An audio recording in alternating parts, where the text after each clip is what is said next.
A ber, 25. ariketa honetan eskatzen digute.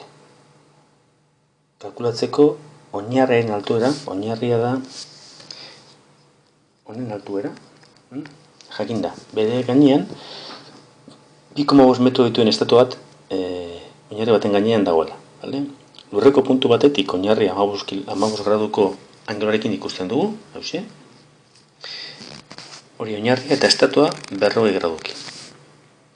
Vale? Eta jakin kalkulatzeko hori. Oinarrien altuera. Bueno, giratzen badugu irudia, eta oinarren ipintzen badugu 2,5 x aldeak, giratuz, vale? Aruntza, giratzen badugu, geratzen dago.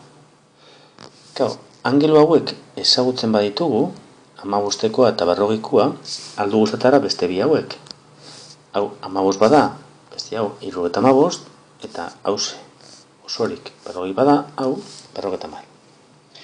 Eta datu hauekin, daukagu, Elizaren antzeko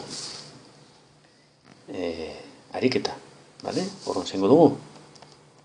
Tangente 50 dala I zati 2,5 gehi x, eta tangente 75 I zati x.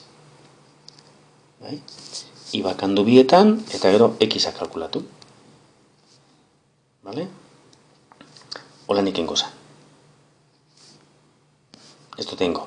Bakarrik zelan planteatu. Vale? Holanik aukera gehiago izango dut, ariketa gehiago azaltzeko.